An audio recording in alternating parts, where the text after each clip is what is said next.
They say if someone dreams the same dream for a long time, it's an omen of something sinister. Something dark and dreadful is lurking in the depths of the subconscious, waiting for the right moment to leap out and devour you whole. Something that whispers your name in the darkness as you try to fall asleep, giggling maliciously as if it knows your deepest fears. Such dreams are considered an alarming sign, a warning of impending danger. They advise seeking help, finding someone who can interpret the hidden symbols and dispel the gloom. But what do you do when there's no help to be found? When the only one you can turn to is the darkness itself, waiting for you every night with a predatory grin, reveling in your terror? Looking back on my life now, I don't see anything extraordinary in it. Nothing that would distinguish me from others or give me hope for a happy future. A house, a job, occasional get-togethers with friends, an annual vacation by the sea. All so mundane and predictable that there's nothing to remember. I never started a family of my own. And what's so strange about that? Who would want to share a home with someone whose soul belongs to the darkness? Whose mind wanders through the labyrinths of nightmares from which there seems to be no escape? Of course, no one would agree to that, and I don't need it anyway. My fate is eternal loneliness, and I've long since come to terms with it. In fact, I can't even remember the last time I got a good night's sleep. It seems like whole centuries have passed since I last immersed myself in the sweet carefree bliss of a dreamless slumber. Now, every night, I am haunted by visions that make my blood run cold and my heart stop. Once, in my distant childhood, I still believed they were just dreams. Bizarre creations of my wild imagination, nothing more. But over the years, a realization slowly seeped into my consciousness like poison. What happens to me at night is not just dreams. It's something more. Something dark and ominous that grows stronger with each passing year, filling my nights with increasingly eerie horrors. Every time I plunge into the abyss of nightmares, a primal fear grips me. The kind that makes every cell in your body tremble, that paralyzes your muscles and turns your breath into convulsive gasps. I see things that shouldn't exist. Hear sounds that have no right to echo in our world. Creatures from the darkest corners of hell whisper their secrets in my ear, searing my skin with their icy breath. And I wake up in a cold sweat, frantically looking around for an invisible enemy. But despite all the horror that fills my nights, there's something that frightens me far more. It's a feeling of incompleteness, of something unfinished, as if I've forgotten something extremely important. As if I've lost the key to the puzzle, left something undone, and now that something is pulling me back, begging me to return and correct the mistake. Sometimes I think I see a glimmer of light in the impenetrable darkness. A thin, barely noticeable thread that could lead me out of the labyrinth of horrors. And then I try with all my might to reach for it, but every time, just as my fingers are about to touch it, I wake up. Looking in the mirror, I see a face wrinkled and hair-grayed. Only the eyes remain the same as they were many years ago, filled with fear and despair. The eyes of a man who long ago realized he will never be free from his nightly terrors. It all started so long ago that sometimes it seems to me as if there were no other memories in my life. As if I was born with this burden, with this curse that has relentlessly haunted me since early childhood. My childhood passed in a small Siberian town that was gradually falling into decay along with the collapse of the Soviet Union. Enterprises closed one after another, unable to withstand the new economic realities. People were losing their jobs en masse, and with them, their hope for the future. The few who managed to hold on to at least some kind of earnings clung to them until the very end. The rest slowly sold off their possessions and set off into the unknown. Some in search of a better life, others simply fleeing from despair and poverty. Abandoned houses quickly turned into ghosts, windows boarded up, doors creaking on rusty hinges at the slightest breath of wind, yards overgrown with weeds. It all created the feeling that you had stumbled into a ghost town. They said that in some of those houses, strange sounds could be heard. A sudden scream in the middle of the night, a soft cry that makes your blood run cold. And some claim to have seen silhouettes in the windows, dark figures that seemed to be watching the rare passers-by. It was probably just an urban legend, an attempt to find entertainment in a world where joy was becoming increasingly scarce. Or maybe a way to warn children not to go where they shouldn't. Who knows? But even despite all my skepticism, I couldn't shake the eerie feeling that something far darker lurked behind these stories. Too often, sinister rumors turn out to be true, no matter how much we want to believe the opposite. On the outskirts of our town stood an old two-story house. Everyone was afraid of it and gave it a wide berth. They said ghosts lived there, or something much worse. The house was surrounded by a high concrete fence, behind which a large plot of land with thickets of weeds and the blackened remains of some buildings was hidden. But what struck me the most were the massive iron gates. Even from a distance, an inexplicable chill emanated from them. According to urban legends, a Romani family had lived in that house since the 80s. No one knew exactly what they did, but there were whispers of dark deeds, drugs, stolen goods, maybe even something worse. Some even said they were some kind of occultists or sorcerers. However, there was never any evidence of their criminal activity. At least, that's what my mother said. Most people in town were simply afraid of the Roma and kept their distance, and the authorities seemed to pay no attention to the rumors at all. But one day, something happened that shook our entire community. It all started when a new police chief was sent to the city, a strict and incorruptible man who decided to bring order to our swamp. And he succeeded. Soon, the Romani son, who was considered the main drug dealer, was caught during a sale. Then an ultimatum was issued to the boy's father. Either they pack up the whole family and get out of town, or their son would go to jail for many long years. They had no choice. Within a few days, old trucks filled with the Romani's treasure drove out through the city gate. People breathed a sigh of relief. It seemed that finally peace would reign in the city. But it was not to be. Soon, eerie rumors began to spread through the town about what had happened in the abandoned house. They said that before leaving, the old Romani woman, whom everyone feared and called a witch, had cursed her former home. Someone supposedly heard her sitting in the yard for hours, whispering something incomprehensible.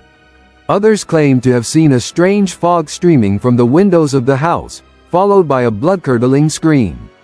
And soon other strange things began to happen. Neighbors living near the Romani house began to complain of hearing some unearthly singing and digging sounds in the middle of the night. Some even said they saw ghostly silhouettes slowly wandering through the rooms in the windows. Rumor had it that these were the souls of the dead, either at the hands of the old witch or from her dark rituals, coming from the other world to take someone from the living. Others believed that the house had become a haven for all sorts of evil creatures, from vampires to werewolves. And some simply dismissed these rumors, saying it was all nonsense and superstition of uneducated people. However, very quickly even the biggest skeptics began to shun that place. Because no matter what the explanations were, one thing remained undeniable. Something was wrong with that house. There were no takers to move in there. No one wanted to live in a place where even the walls seemed soaked in death and suffering. And the price of the building had fallen so low that selling it was nearly impossible. So over the years, the house fell into greater and greater disrepair, hiding behind thickets of wild grapes and growing in notoriety. Children were scared of the place, warned not to even approach the fence. But sometimes there were brave souls who, out of curiosity or reckless courage, still dared to peek over the wall. Some returned from there having seen nothing but ruins and desolation, while others disappeared without a trace. I was one of those who didn't believe in superstitions. I couldn't imagine that Romani magic could do something so supernatural to a house. My skepticism was shared by my best friend, Sir He. He was a year older than me and because of that always acted like the leader of our little gang. We were inseparable, studied together, hung out together after school, dreamed together of breaking out of our sleepy town someday and conquering the world. Of course, Those were childhood fantasies. Wonder and delight at the life that, as we thought, awaited us beyond the peeling school fence and familiar 5-story buildings. But in those days, the future seemed boundless and full of possibilities. If only I had known then the terrible price we would have to pay for our carefree attitudes. It all started one July evening. As usual, our small group gathered by the entrance. 7 teenagers with nothing to do on a hot Sunday. All the town's youth would gather like this almost every evening. Someone would bring a guitar, someone sweets from home, and we would just chat about everything under the sun. But this time, somehow imperceptibly, the conversation turned to creepy urban legends. Someone mentioned the house on the outskirts, and then it took off. The stories grew more and more frightening, and the voices more and more excited. "Hey, did you hear that 2 homeless men disappeared near that house last week?" Linka said, stuttering with fear. "The same ones who were always hanging around the market. They say they were looking for shelter there for the night, and the next day they vanished without a trace." People only heard screams in the middle of the night. "Oh come on," I waved it off. "Why would they drag themselves to the other end of town and into such a creepy house at that? Don't we have enough of our own abandoned junk?" Well, no one's saying what they were doing there. Timko, the youngest of our company, put in his 2 cents.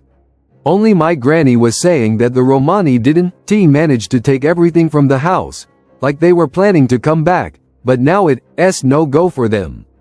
"Yeah, they were hiding treasures there or what?" Serhiy smiled sarcastically. "Everyone knows how the Roma love their gold and silver." "Who knows?" Timko shrugged.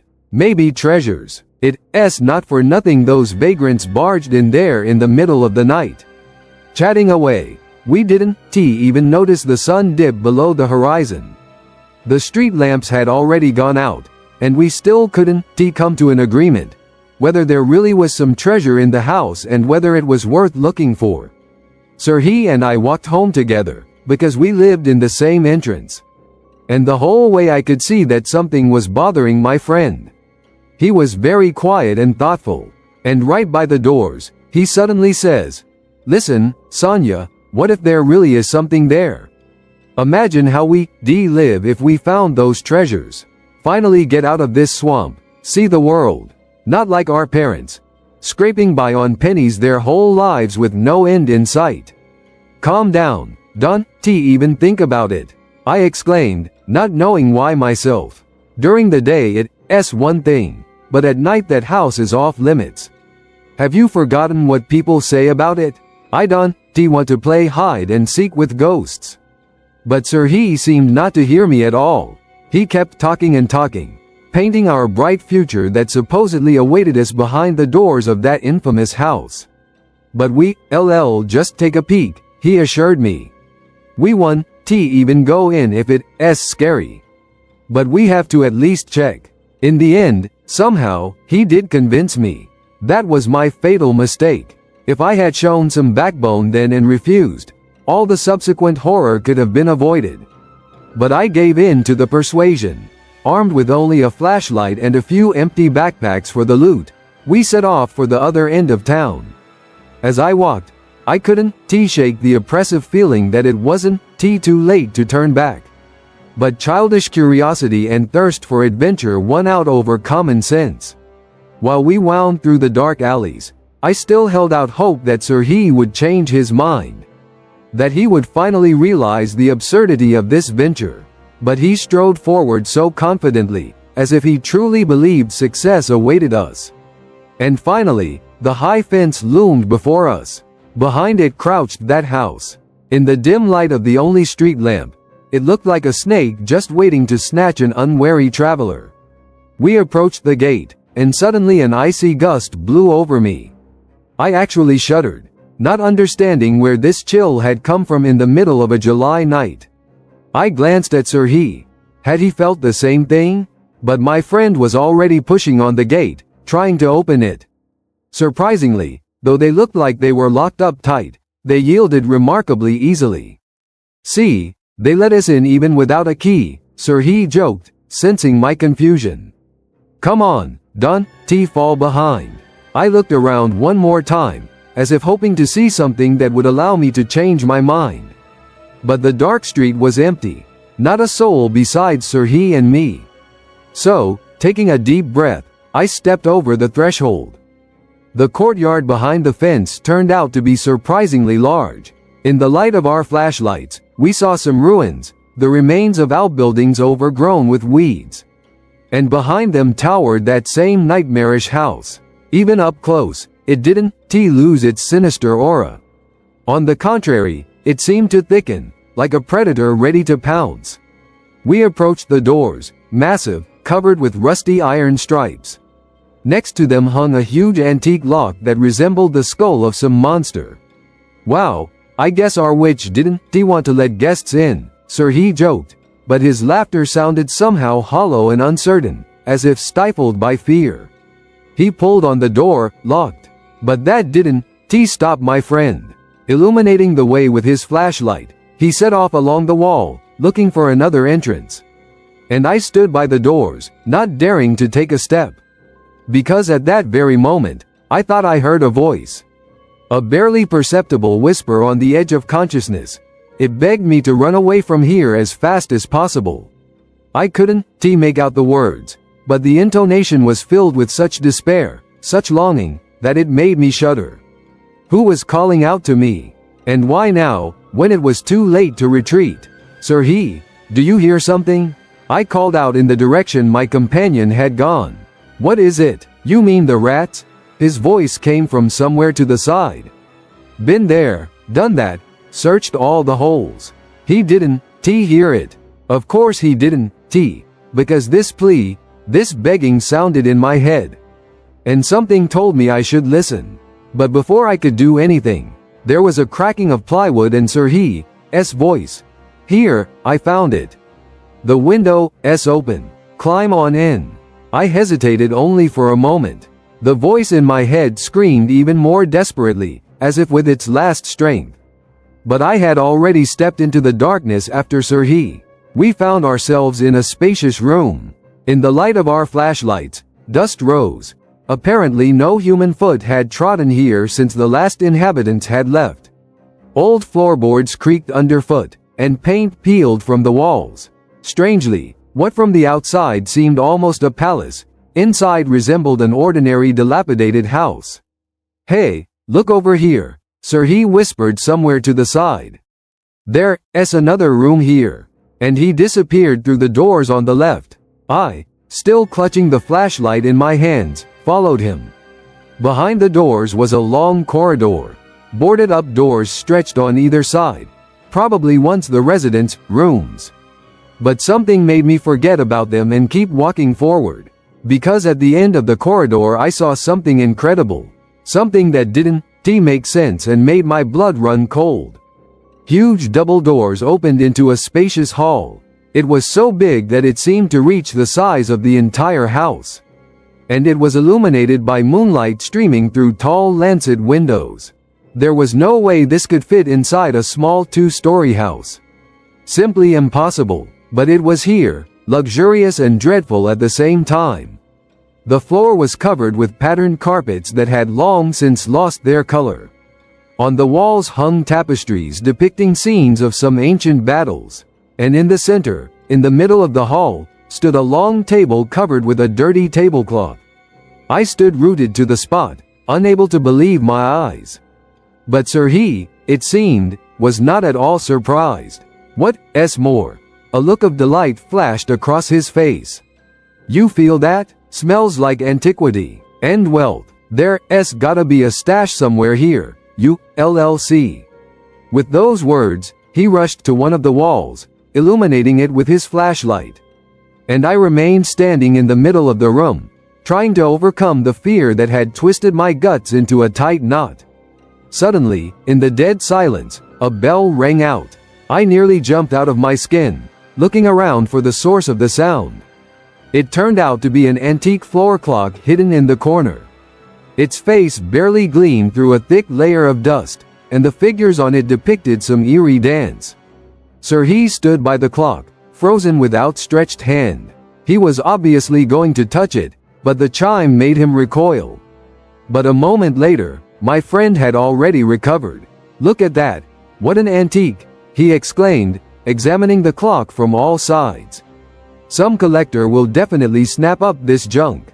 "To hell with it. Leave that old stuff alone," I finally squeezed out. "Let's get out of here, okay? Something's not right here." But Sir He seemed not to hear me at all. He kept fussing around the clock, examining the bas-reliefs on the case. And then he rushed to the table in the center of the hall. I also approached, illuminating with my flashlight. And then I noticed an interesting thing. The table was slightly shifted. The edge of the carpet was raised, revealing something that looked like a metal ring. "There's something here," I whispered. "Looks like a hatch." "Exactly," Sir He beamed. "Our witch must have been hiding her skulls and frog legs here. Or whatever they re-into." He tugged on the ring, but to no avail. The hatch wouldn't budge. "Let's pry it up with the table," Sir He suggested. Together, we leaned on the table from both ends and pushed with all our might. At first it didn't move, but then it did give way, with a creak and a roar, as if it were a living creature. Underneath it, there really was a hatch. The heavy oak lid was covered by a lock that was purely symbolic. Sir He easily broke it with one motion. "Look, a ladder," he pointed with his flashlight. "All right, now we'll definitely find something interesting."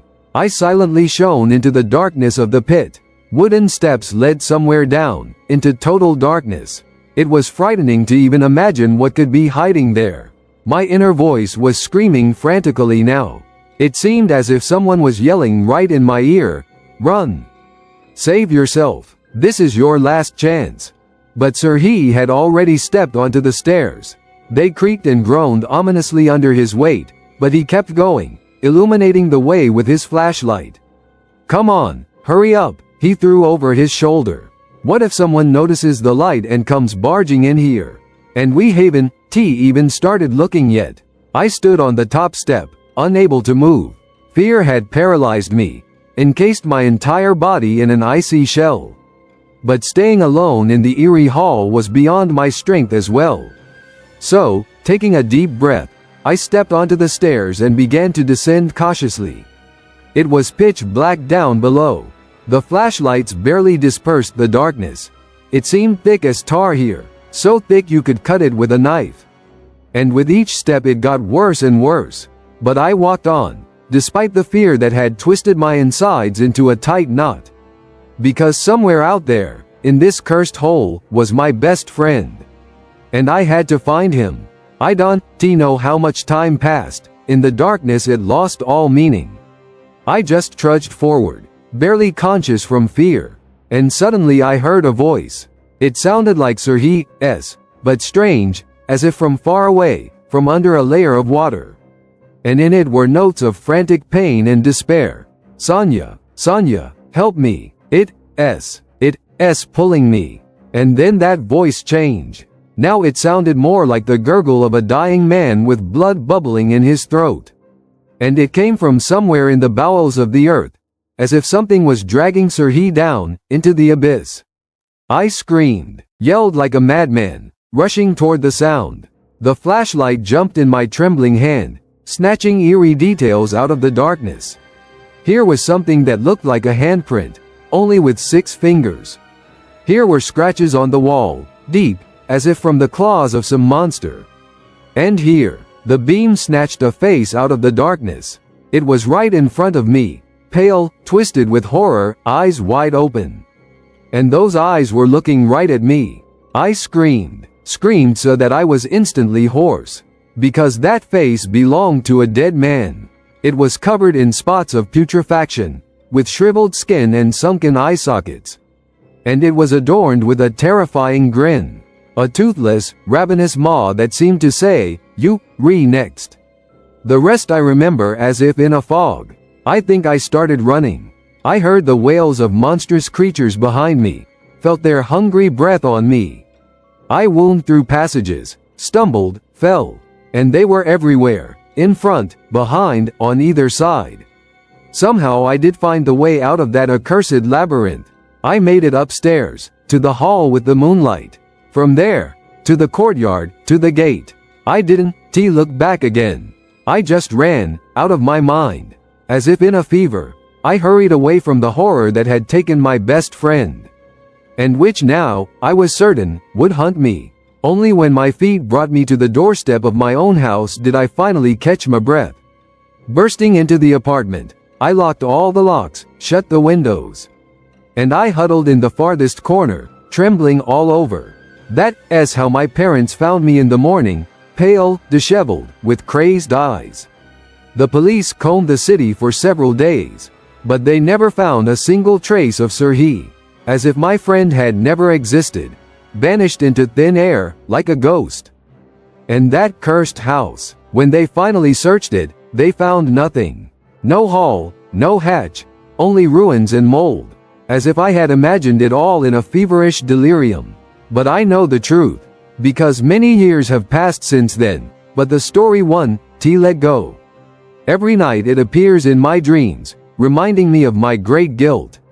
I abandoned my friend there, left him alone with a horrific entity, the mere sight of which drives one mad. Doomed him to eternal torment in the darkness. And now sooner or later retribution will find me too. Because in my dreams I hear a voice. Sirhi's voice, hoarse, filled with inhuman pain. He's calling me, asking for help. And sometimes another voice speaks to me. A barely audible whisper that makes my blood run cold. It commands me to return. Promises it will wait as long as it takes. I know I have to do it. I must face my fear, look into the ravenous abyss. Maybe I'll learn the truth about this house and its dreadful mistress. Or maybe I'll just disappear into its depths, like Sirhi. And only God knows what fate will befall me in that darkness, among creatures thirsting for human flesh. But I will not back down, because I know, this nightmare will never end until I see it through. Until I atone for my crime, even at the cost of my own life or sanity.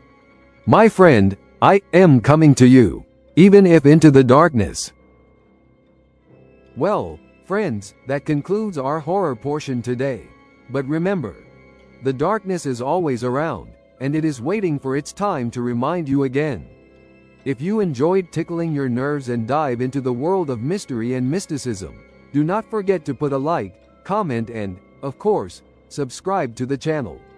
After all, ahead of you awaits more chilling stories that make your blood run cold in your veins. Click on the bell to not miss new videos, and remember, sometimes the worst is what is hidden in silence. See you in the next installment. Unless, of course, you re-afraid.